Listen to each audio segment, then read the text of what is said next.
Welcome to another episode of the Empowerment School, where we're making empowerment a daily habit. Get schooled in empowerment tools. This is the show where I teach you the art and science of empowerment step by step. All right, guys, I'm your coach and your teacher, Monish, and today what we're going to be talking about is how to stop being angry after a fight. Okay, how many times has this happened where you've gotten into a fight and then afterwards you relive those emotions over and over again? You know, it's kind of like you drag it automatically. You know, who wants to be angry after a fight? You know, you just want to go off and do your own thing, right? But this is going to be about that. Some strategies for helping you sort of deal with that and what's really going on, okay? Because if we know what's going on and we have some strategies for how to deal with those emotions, we can be more empowered, okay? We can have better relationships with other people. So let's consider this scenario, right? And Richard Bandler actually had a really good quote. Richard Bandler is a teacher of NLP, which is what I'm trained in.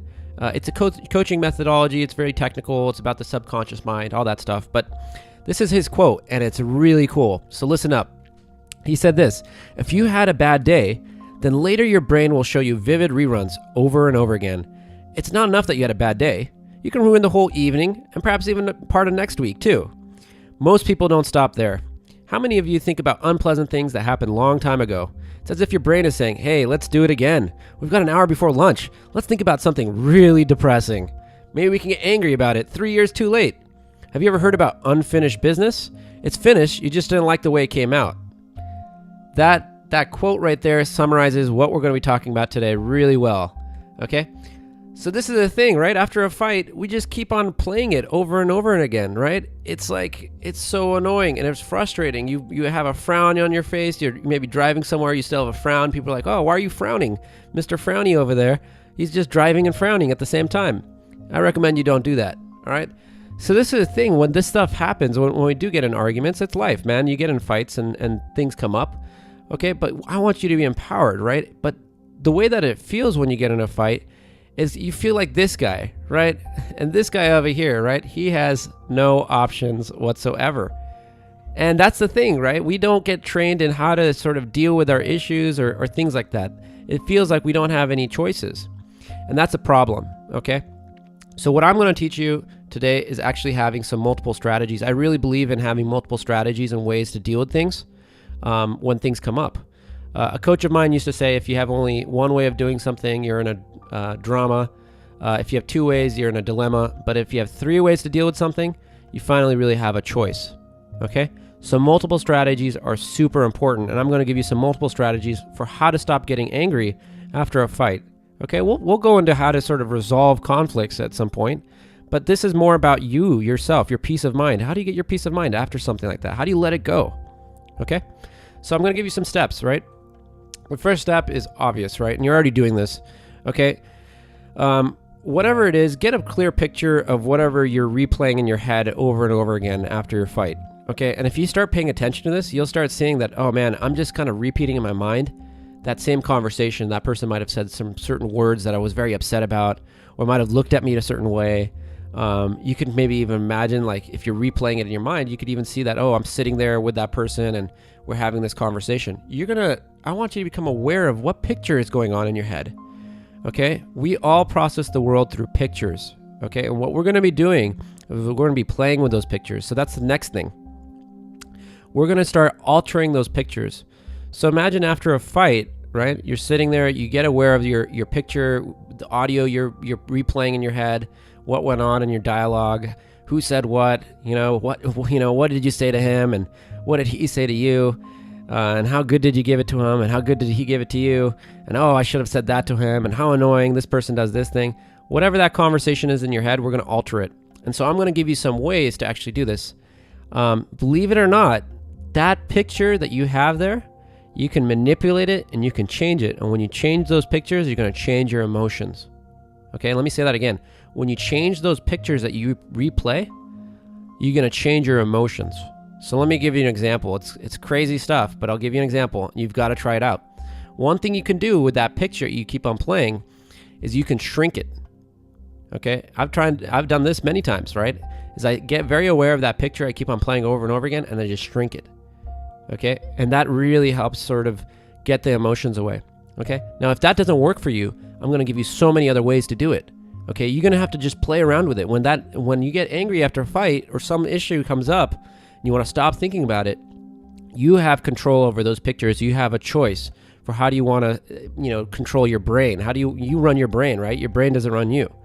So the second thing you can do is actually, if that picture you have is sort of running, what you can do is you can have that picture stop. You can freeze it, okay, and see if that changes your negative emotions. Another thing you can do is you could actually speed up the picture. You can make it run super fast, okay? And so if you see a picture of you and someone else fighting, you can run that picture super fast over and over and over and over again. And that will make the negative emotions disappear as well. Another easy thing you could do is you could actually fuzzy the picture, okay? You can make it blurry, all right? And that's a really cool thing to do as well. Another strategy you could do is you could dim the picture, okay? If the picture is really vivid in your face and it's right there and you're driving or you're going somewhere and all you can do is you can picture that thing. It's so clear. You can see that person's expression. You can dim it. You can turn down the color, the saturation. All right. And that's another thing you can do is you can actually turn your picture into black and white. And that works wonders too. All right. Now here's the last one, which is a bonus. And this one is awesome. And I really recommend you try doing this. Is that when after you get angry in a fight or whatever, and it's still, you're still reliving it. Try this. Turn the person's voice into Daffy Duck. Okay? It works really well. It's actually really funny when you do it. And this one, it's so powerful. How can you have negative emotions when you can just hear the person's voice in their argument or whatever they were saying to you in Daffy Duck's voice? Okay? Wow, that I gave you so many there, okay? But the very last thing is to test, okay? And make sure that are the negative emotions still there? This is all sort of multiple strategies, This is your life. You test it out. You see if it worked. You see if Monish is just giving you lame strategies. But I think this is awesome, okay? So I want you to test it out. See if the negative emotions are there. This is the thing, right? When you do get angry after a fight, most of the times people don't have options. I've given you so many ways. Pick one of them and try it out, okay? And if it works for you, great. Keep on reusing that, all right? There's no need to sort of continue dragging it on. So in review, let me share them again. Shrink the picture so that's very, very tiny, okay? Try playing around with the zooming of the picture, okay? The picture might be right in your face. Zoom it out and see what happens. I know this is very difficult. It might be very challenging to do this at first, but try it. Another thing, if it's a moving picture, try stopping the picture, okay? Or you could even try speeding it up faster, right?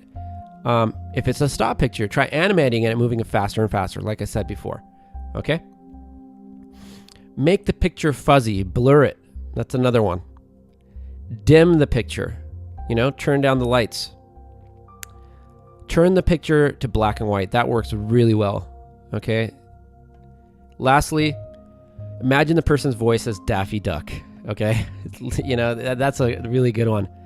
So these are some strategies for how to do with it. This is called changing submodalities for any of you guys who are really technical.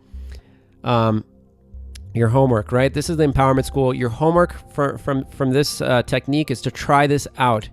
Okay, maybe you don't get angry all the time, but when it does happen, remember Monish. Oh man, Monish taught me this really cool thing. Let me try it out. Okay, have the attitude that, hey, I'm just going to try this and see if it works.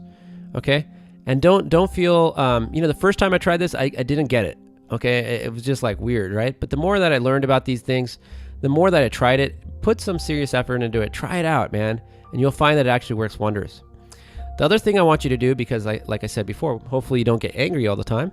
If you aren't getting angry this week, it's so funny, right? Because I'm like, I'm hoping you're getting angry. No, not the case.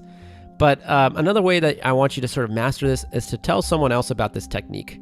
Okay, tell them, hey, I'd love this, wouldn't I? Tell them, there's this website called The Empowerment School, and this guy, Monish, taught me this really cool technique. Okay, no, I want you to tell someone else because teaching someone else helps your retention, okay? When emotions run high, after a fight, your emotions are still running really high, you can't really think, okay? It's kind of the funny things is that when we have high emotions, we really lose all the thinking abilities. So I want you to sort of ingrain this, and teaching really helps you. Like I'm teaching you right now, I'm learning this concept really strongly. They say that teaching someone else something, you retain 90% of the information. So if you share this with a buddy over lunch, hey, I thought of this idea, or hey, I heard this thing, it's going to help you wonders. All right, guys, that's the end of today's episode. Thank you so much for listening and watching today. We have this in both video and podcast format. Visit www.theempowermentschool.com, The Empowerment School, THE, empowermentschool.com, for more empowering videos. I'm your teacher, I'm your coach, I'm your friend, Monish. I've had a good time sort of teaching you this concept. I want you to try it, practice it, and stay empowered.